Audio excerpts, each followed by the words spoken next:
नमस्कार, मैं साक्षी निर्वाण। रोजाना खबर में आपका हार्दिक स्वागत है। सदी की dream bike Honda shine 100 CC केवल 62,900 रुपये में कई नए फीचर के साथ में सबसे पहले मेरठ के गढ़ रोड स्थित एलिगेंट होंडा शोरूम पर बुकिंग के लिए उपलब्ध है। खरीदने पर पाइए निश्चित उपहार। तो देरी क्यों, जल्द ही जाइए और अपने सपनों की बाइक अपने पास पाइए। नमस्कार, आप सभी का बहुत बहुत स्वागत है रोजाना खबर टीवी में।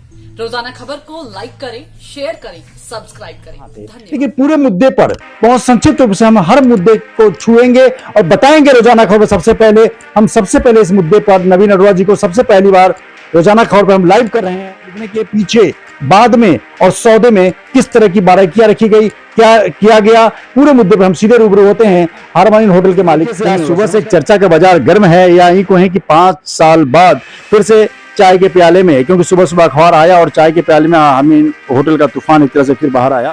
ताराचंद पुरी तो मेरा छोड़ के भाग ही गए थे और 1 महीने तक न्यूज़पेपर छपता रहा के भौगोलिक रूप में अखबार ने भी साबित किया।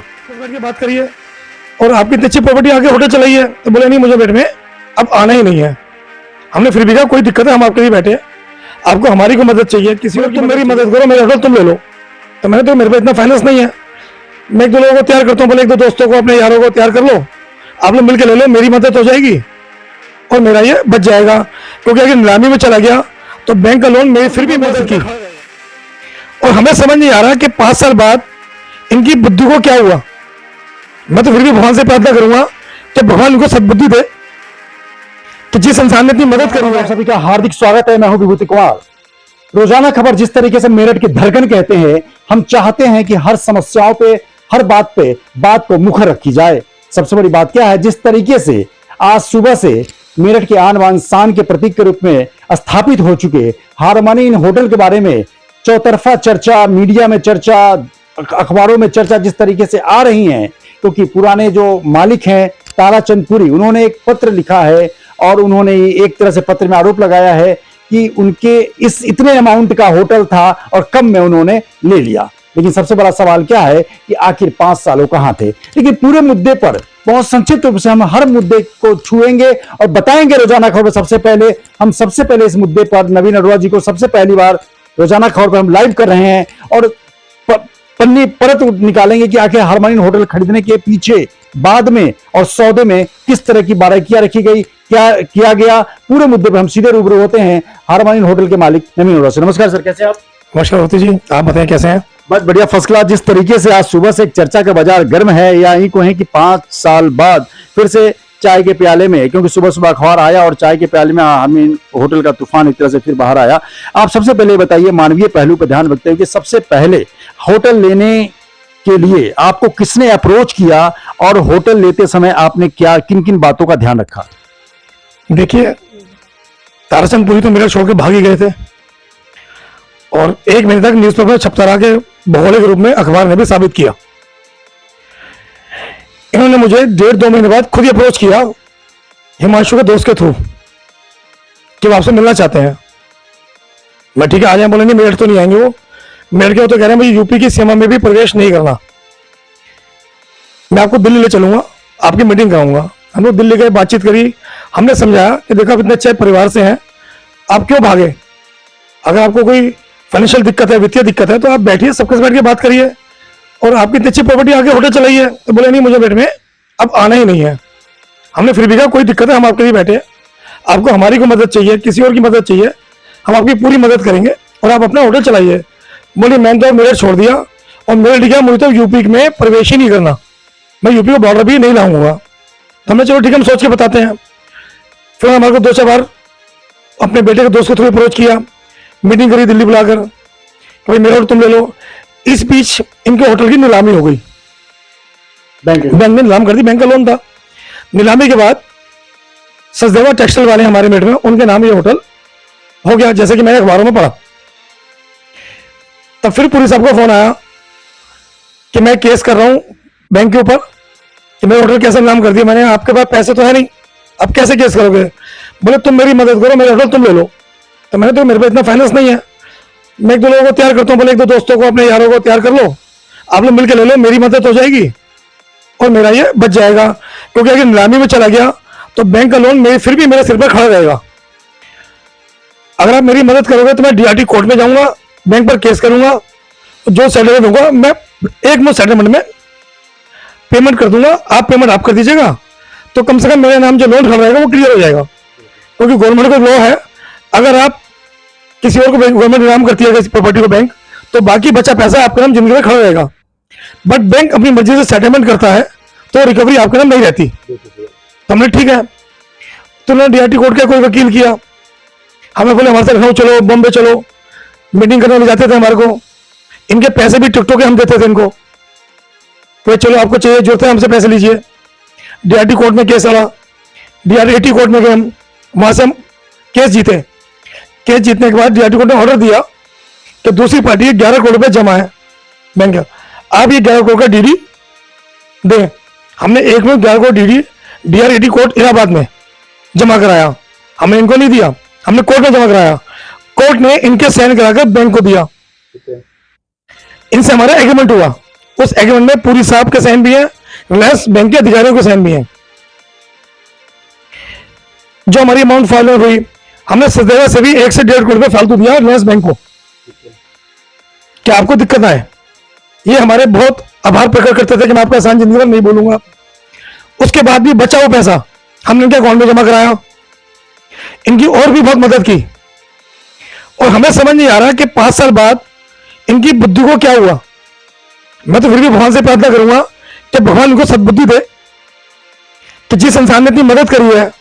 इसके अलावा इन्होंने नाम लिया है शिखर पराशर और प्रवीण सरीन, इनके सीए थे और ये हिमांशु का बचपन का दोस्त था। इसकी बहुत अहम भूमिका थी हमें पूरे हिसाब से मिलवाने में। और ये बच्चा बिल्कुल मैं बाप समान मानता था, और पूरे साहब मुझको भी कहते थे मेरे एक नहीं 2 बेटे हैं, तुमने मेरे को बहुत आसान किया, मैं जिंदगी नहीं बोलूंगा। आज उसी शिखर पराशर को भी, अपने सीए को भी, मुझे भी, साथ में औरों को भी इन्होंने कटघरे में खड़ा कर दिया। लेकिन मुझे कोई दिक्कत नहीं है, मेरे एक एक डॉक्यूमेंट, मेरे एक एक पेपर कानूनी हिसाब से पूरे हैं। वो मुझे दबंग कह रहे हैं, वो माफी कह रहे हैं, तो क्या मेरठ के किसी थाने में मेरे नाम में कोई केस है वो माफी का दबंग का? जब मैंने किसी को सुई भी चुभरी हो तो मुझे इन बातों से फर्क नहीं पड़ता। मैं तो फिर भी उनसे कहूंगा तारचंदपुरी साहब, आपके न्यूज के चैनल के माध्यम से अपनी बुद्धि को ठीक रख के बयान दे, ऐसा ना हो कि मानता से लोगों का विश्वास उठ जाए। बिल्कुल, जिस तरीके से लगातार मानवीय पहलू को हमने इसलिए पहले उकेरा कि जिस तरीके से कहा जा रहा था मेरठ में कई ऐसे फैमिली वाले हैं, या दिल्ली और नोएडा के एनसीआर की कहानियां हैं कि आर्थिक तंगी की वजह से कई लोग परिवार सुसाइड कर लेते हैं। तो सबसे पहले हमने नवीन अरोड़ा जी से यह जानने की कोशिश करी कि मानवीय पहलू, सबसे पहले ताराचंद पुरी, जिस तरीके से पूरा परिवार यहां से भाग चुका था, जिस तरीके से बैंक करप्ट हो चुके थे, बैंक ने होटल की नीलामी कर दी थी, उसके बाद भी किसी न किसी तरीके से दोस्त के माध्यम से ही कहें, hotel in harmony in hotel के मालिक नवीन अरोड़ा उनके मदद के लिए खड़े हुए। सबसे बड़ी बात क्या है कि आत्महत्या करने के बाद जिंदगी लौटती नहीं है, लेकिन जीते जी अगर कोई सहारा दे उससे बड़ा कोई देवता नहीं होता। सबसे बड़ी बात क्या है कि आखिर बैंक लोन होने के बाद, बैंक के पास में लेने की बात, या वो प्रॉपर्टी 50 करोड़ की थी, ये एज्यूम करने की बात कहां से आई, जबकि बैंक ने राशि तय किया होगा। आपने बैंक को राशि दिया, बैंक ने रजिस्ट्री करी और साथ में ताराचंद पुरी ने भी रजिस्ट्री करी। कितने का अमाउंट दिया और पूरा प्रोसेस क्या था? लगभग मुझे पक्का ध्यान नहीं है, पेपर्स में होगा 22 या 22.5 करोड़ हमने बैंक को दिया था। बाकी ऊपर का जो भी पैसा बचता था पेपर के हिसाब से हमने सारा पैसा पूरी साहब को दिया। और आज भी पूरी साहब के कर्जदार हमारे से आके पूछते हैं कि पूरी कहाँ है, हमारे पैसे नहीं दे रहा। आज भी वो कई करोड़ों के कर्जदार हैं, उन्हें किसी का रुपया नहीं दिया। लेकिन हमने फिर भी कहा कोई बात नहीं, भगवान को पैसा दे, उन्हें सबका कर्जा चुका है। हम आज भी चाहते हैं कि भगवान को खूब पैसा दे, उन्हें सबके कर्जा चुका है। बिल्कुल, जिस तरीके से लगातार अभी भी आप जिस तरीके से ताराचंद पुरी ने सबसे पहले पत्र लिखा, फिर मीडिया में खबरें आई, फिर तमाम जगह पे आ रही है, लेकिन सबसे बड़ी बात क्या है कि रोजाना खबर ये चाहता है कि तमाम चीजें आप तक, मेरठ एक छोटा शहर है और यहाँ पे हर व्यक्ति एक दूसरे से जुड़ा हुआ है। ऐसे में इनका पक्ष आना बहुत जरूरी था कि होटल को वाकई मेरठ के एक तरह से परिचय, या मेरठ के लिए इंट्रोडक्टरी होटल बना के हार्मनी होटल को इन्होंने तैयार किया है। ऐसे में होटल इन हार्मनी होटल को लेकर जिस प्रकार से उन्होंने कहा कि ये इतने का होगा, सबसे बड़ी बात बताइए, क्या ये बातें कहाँ टिकती हैं कि ये होटल इतने का होगा? बैंक के पास होटल था, बैंक ने अमाउंट तय किया, आप लोगों के बीच बात हुई, रजिस्ट्री हुई, तो मेरी बात कहाँ से अचानक उठने के पीछे कोई, हर इंसान के कोई ना कोई पक्ष विपक्ष होता है। आपका क्या मानना है? देखिए, जहां तक मुझे लगता है कहीं ना कहीं जो मैं लेटर पढ़ रहा हूँ, जो उन्होंने नोटिस भेजा है समाचार पत्रों के माध्यम से, ये किसी न किसी वकील का दिमाग है और कोई लोग उन्हें भ्रमित कर रहा है और ये बेचारे उस भ्रमित होकर ये ऐसा कार्य कर रहे हैं और बाद में शायद ये पछताएंगे कि मैंने बहुत गलत किया, क्योंकि बिना किसी तथ्य के, बिना किसी सबूतों के अभाव में आप ये फर्जी बातें बोल रहे हो, तो ऐसा नहीं होना चाहिए। और जबकि इन्हें पता है कि मैं कहीं ना कहीं गलत हूं। जब रजिस्ट्री, पक्की रजिस्ट्री हो गई, जब बैंक भी मौजूद था और फिर रजिस्ट्री हो गई, साइन हो गए, सब कुछ हुआ, तो कोई मकान किसी का खरीद के 5-10 साल बाद आ कहे कि ये मकान हमने आपको इस रेट में बेच दिया, तो इतने का था, ये तो कोई लॉजिक होता नहीं। देखिए, तो कोई लॉजिक है नहीं। कोई समझदार आदमी इन बातों को कैसे कहेगा? कहने के उसकी बुद्धि भ्रष्ट हो रही है ना इस टाइम। आप खुद सोचिए, अगर प्रॉपर्टी 50 करोड़ की थी तो इनके भागने से पहले भी बाजार में वासी होटल बिक रहा है, अरे भाई बेच देते, 50 का बेचते, 40 का बेचते, 100 करोड़ का बेचते, किसने मना किया था? आपके पास लोगों के कर्जे देने के पैसे नहीं थे, बैंक के पैसे नहीं थे, आप दुनिया का पैसा समेट कर भाग गए यहां से। ऊपर से आप कह रहे हैं मेरी प्रॉपर्टी 50 करोड़ की थी, तो बेच के चुका देते। तो आपको बेचने किसे? बैंक ने तो आपसे कहता पैसे दे दो, आप अपने पास से दे देते, आप उसके बाद में से 50 करोड़ का बेच देते। अरे बताए, उस टाइम की वैल्यू के हिसाब से भी ये प्रॉपर्टी महंगी खरीदी गई है, इनकी आर्थिक मदद की गई है। अब ये कहते हैं 50 का आज मेरा होटल है, अब मैं को 500 करोड़ का है, कोई पैमाना नहीं है ना। आज जो बाजार वैल्यू होगी बिकेगा तो हिसाब से ही ना। अब मैं घर बैठ गया तो नहीं है तो 500 करोड़ का हो गया। जब मेरा घर है, चाहे 150 गज का है या 250 गज का है, मैं को नहीं तो 1000 करोड़ का है, तो क्या दुनिया मान लेगी? कोई भी चीज, हर रेट का सर्किल रेट सरकार तय करती है।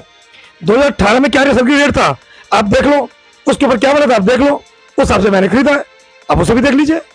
देखो, जिस तरीके से लगातार कहीं ना कहीं जब कोई अभाव में होता है, प्रॉब्लम में, समस्या से ग्रस्त होता है, उसकी मदद अगर कोई उस वक्त करता है, बेशक बातचीत में सामने भी आई है कि ये होटल लेने के इच्छुक नहीं थे क्योंकि ये हैंडलूम व्यवसायी हैं, ऐसे में कहीं ना कहीं किसी की मदद करने के हिसाब से आप आगे बढ़ के आए और होटल व्यवसाय में आप घुसे। कोई पुराना आपका इतिहास तो होटल का रहा नहीं है? जी नहीं, मैं कभी होटल व्यवसाय में नहीं था।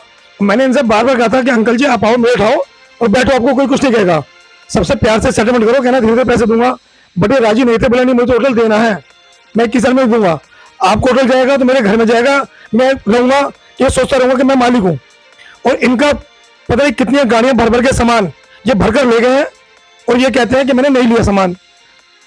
इनकी साली की बेटी और दामाद ट्रकों में और अपनी गाड़ियों में सारे सामान भर के ले गए हैं, जिसका ये कह रहे हैं कि मेरे को कोई सामान नहीं दिया। हाँ, कोई कार की भी जिक्र, ऑडी की जिक्र आ रही कि होटल में ऑडी था और वो किसी जानकार को दे दिया। देखिए, ऑडी के बारे में मुझे नहीं मालूम, इनके कोई कर्जदार होंगे जिन्होंने उनसे पैसे लेंगे उठा के ले गए होंगे, तो मुझे उससे क्या लेने देना। ना मुझे ऑडी के बारे में पता, ना इनकी पेपर के बारे में पता। अब ये या तो खुद देकर गए किसी को या वो उठाकर ले गए इनके घर से, ये तो इनका पर्सनल मैटर है ना। बिल्कुल, जिस तरीके से कोई भी व्यक्ति अगर इस खबर को देख रहा हो तो ये साफ है कि जिस तरीके से किसी भी रेट में अगर किसी की प्रॉपर्टी आज 5-10 साल बाद खरीद लेते हैं, ऐसे में 5 साल बाद फिर आते हैं कि इस मकान को, जिस कोठी को, जिस फ्लैट को हमने बेचा है वो इतने का नहीं इतने का होता। ये एज्यूमेशन करने के लिए उस वक्त की जरूरत होती है, ना कि जब रजिस्ट्री हो जाए उसके बाद की होती है। मानवीय ह्यूमैनिटेरियन ग्राउंड की जब बात करें, जब किसी व्यक्ति को लेकर आप क्या समझ में आता है कि कहीं ना कहीं मानवीय पहलू को लेकर आपको अब आभास हो रहा है कि दर्द होता है कि मानवीय सेवा हमने की और इसका फल मिला। मैं मानवीय पहलू को देखते हुए एक चीज और कहना चाहता हूँ आपके मतलब तारसपुरी को। उनका कहना है कि 2018 में मेरी प्रॉपर्टी 50 करोड़ की थी, तो आज 5 साल में तो 75-80 करोड़ की होगी। मैं उनको एक ऑफर देता हूँ, आप पार्सल पर रेट में 50 करोड़ में मुझसे आगे जाके ले ले, मुझे कोई आपत्ति नहीं है 80 करोड़ की बेचने से। बिल्कुल, लगातार जिस तरीके से लगातार यही बात सामने आती है कि जब कोई इंसान दुख में होता है, प्रॉब्लम में होता है और उसकी कोई मदद करता है उस वक्त, देखिए हम किसी का पक्ष विपक्ष की बात नहीं कर रहे हैं। जब होटल हार्मोनियम होटल के मालिक से हम सीधे हमने रूबरू करवाया, पूरी चीजें ऑन पेपर, जो ऑन पेपर है वही ये बता रहे हैं। 22.5 करोड़ से अधिक भी हो सकता है क्योंकि 2-4 लाख इधर उधर क्योंकि पेपर का मामला है। टर्म कंडीशन, जिस तरीके से मीडिएटिंग हुई वो भी बात सामने आई। इलाहाबाद डीआरडी कोर्ट में भी मामला हुआ, ताराचंद पुरी ने जिस तरीके से साइन किया, रजिस्ट्री करी, रजिस्ट्रार क्या होता है, वहां पर कोई दबाव तो होता नहीं है। और सबसे बड़ी बात, मेरठ किसी चंबल में तो है नहीं। इस तरह 5 साल बाद आना कहीं ना कहीं सवालों को जरूर खड़ा करता है, लेकिन बात निकली है तो दूर तक जाएगी। सक्षमता और मदद करना, दोनों में एक जमीन आसमान का अंतर है। बहुत लोग सक्षम होते हैं, लेकिन कौन किसके मददगार साबित होता है, ये सबसे बड़ी बात होती है। हालांकि इस इंटरव्यू के पीछे एक यही मंशा रही कि मेरठ में जो बातें हवा में तैर रही हैं वो एक पक्ष की है, दूसरे पक्ष की बात आनी चाहिए। इसके लिए रोजाना खबर मेरठ की धड़कन। मैं वसुंधरा, डॉक्टर ऑर्थो प्लस की कंसल्टेंट, और अगर आप अच्छी और सच्ची खबरें देखना चाहते हैं तो देखते रहिए रोजाना खबर। इसके लिए लाइक कीजिए, सब्सक्राइब कीजिए और कमेंट कीजिए आप क्या देखना चाहते हैं। नमस्कार, मैं साक्षी निर्वाण। रोजाना खबर में आपका हार्दिक स्वागत है। सदी की dream bike Honda shine 100 CC केवल 62,900 रुपए में कई नए फीचर के साथ में सबसे पहले मेरठ के गढ़ रोड स्थित एलिगेंट होंडा शोरूम पर बुकिंग के लिए उपलब्ध है। खरीदने पर पाइए निश्चित उपहार। तो देरी क्यों, जल्द ही जाइए और अपने सपनों की बाइक अपने पास पाइए।